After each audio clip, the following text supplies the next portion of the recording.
Une personne sur 5 serait, à un moment de sa vie, prise dans une relation marquée par une emprise psychologique profonde. Ce chiffre semble énorme, et pourtant la plupart des victimes ne s'en rendent compte que bien après en être sorties. Une étude récente révèle même que près de 27% des signalements de cyberharcèlement impliquent des comportements narcissiques pathologiques. Mais ce qui est le plus troublant, ce n'est pas la séduction du début, ni même la dévalorisation qui suit. C'est une technique bien plus discrète, presque invisible, qui refait surface au moment où la victime croit enfin être libre. Elle porte un nom précis en psychologie, et vous allez comprendre pourquoi elle est si difficile à repérer, même pour les personnes les plus lucides. Le manipulateur narcissique se définit par un besoin d'admiration démesuré, associé à une absence quasi totale d'empathie envers les autres. Contrairement à une simple personnalité difficile, ce profil utilise des stratégies précises pour contrôler et exploiter son entourage. La différence avec un simple trait de caractère réside surtout dans la répétition des comportements et l'absence de remords qui les accompagnent. Ce type de personnalité excelle dans ce que les psychologues appellent le masque social, une façade charmante et parfaitement crédible en public. À l'extérieur, cette personne peut sembler charismatique, attentionnée, presque irréprochable aux yeux de son entourage. En privé, la réalité vécue par la victime est souvent radicalement différente de cette image publique soigneusement entretenue. Ce décalage entre l'image publique et le comportement privé rend d'ailleurs la parole des victimes particulièrement difficile à faire entendre. Beaucoup de proches, sincèrement convaincus par le charme du manipulateur, refusent tout simplement de croire les témoignages qui leur sont rapportés. Ce fonctionnement suit généralement un cycle bien identifié par les spécialistes des relations toxiques. La première phase est celle de la séduction, une période intense où la victime se sent comprise et valorisée comme jamais auparavant. Cette phase crée un attachement émotionnel extrêmement fort, presque une dépendance affective, en un temps record. Le manipulateur y déploie une attention presque parfaite, anticipant les moindres besoins et désirs de sa future victime.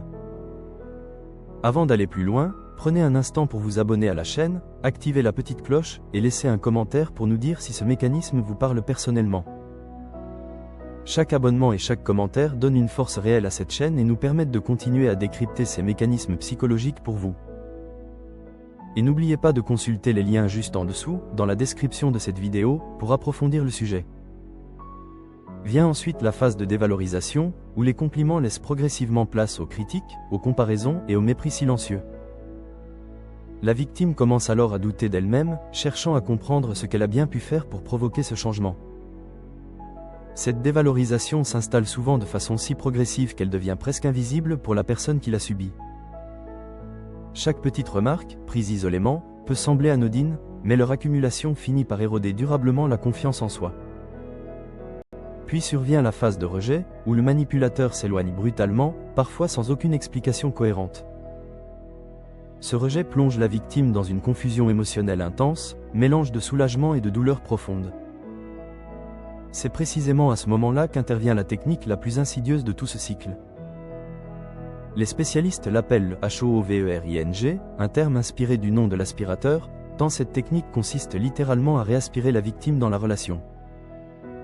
Ce retour se produit généralement au moment précis où la victime commence enfin à reprendre son indépendance émotionnelle. Le manipulateur réapparaît alors avec des messages soigneusement choisis, des excuses, ou même des déclarations d'amour spectaculaires.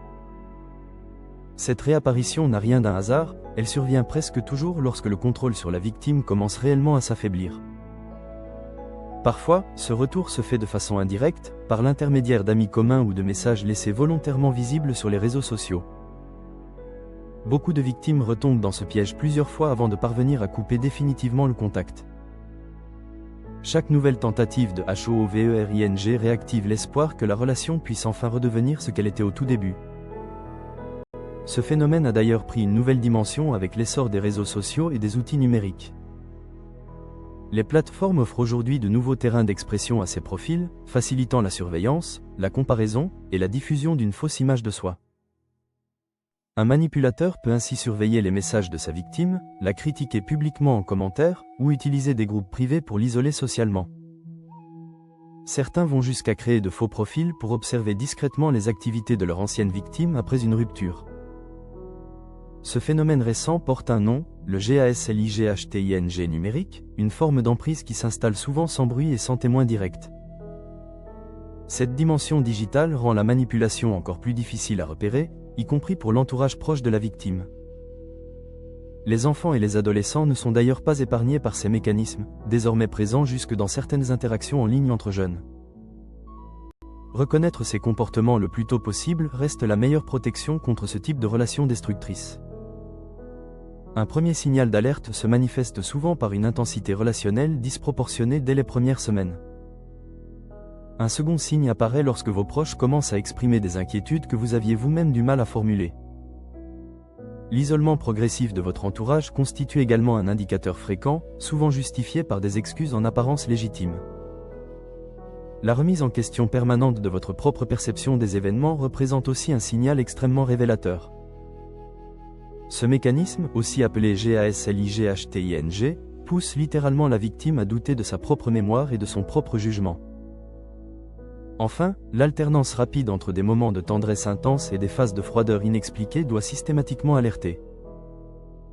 Aucun de ces signes, pris isolément, ne suffit à confirmer une manipulation, mais leur accumulation constitue un faisceau d'indices sérieux. Face à ce type de mécanisme, les principes de la philosophie stoïcienne offrent des outils concrets et étonnamment actuels. Épictète rappelait déjà que nous ne contrôlons jamais les actions des autres, seulement notre propre jugement sur ces actions. Cette distinction fondamentale permet de reprendre du pouvoir sur sa propre réaction, même lorsque la situation extérieure échappe à tout contrôle. Marc Aurèle, de son côté, insistait sur l'importance de ne jamais laisser le comportement d'autrui dicter notre propre équilibre intérieur. Les thérapies cognitivo-comportementales rejoignent d'ailleurs cette approche, en travaillant directement sur les pensées automatiques déclenchées par la manipulation. Identifier une pensée comme celle de se sentir responsable du comportement de l'autre permet ensuite de la questionner rationnellement, puis de la remplacer par une pensée plus juste. Ce travail cognitif, répété régulièrement, permet peu à peu de désamorcer les mécanismes de culpabilité entretenus par la relation toxique. Ce travail demande du temps, de la patience, et souvent l'accompagnement d'un professionnel formé spécifiquement à ce type de dynamique relationnelle.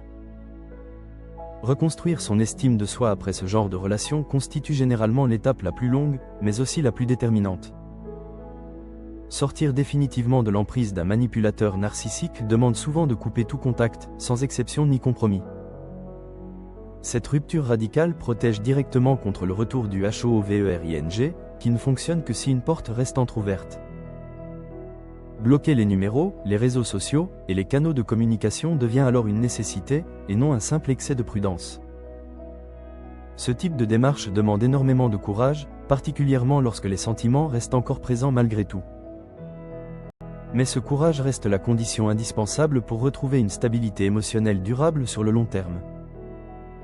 Beaucoup de personnes ayant traversé ce type de relation ressortent finalement plus lucides, plus solides, et bien mieux armées pour l'avenir. Certaines développent même, avec le temps, une capacité remarquable à repérer les signaux d'alerte bien plus tôt dans leur relation future. Si ce sujet résonne particulièrement avec votre propre histoire, sachez qu'un accompagnement psychologique professionnel peut réellement faire toute la différence. Partagez votre expérience en commentaire si vous le souhaitez, cela peut aider d'autres personnes à mettre enfin des mots sur ce qu'elles vivent. Merci d'avoir suivi cette vidéo jusqu'au bout, et à très vite pour continuer ensemble à mieux comprendre notre propre esprit.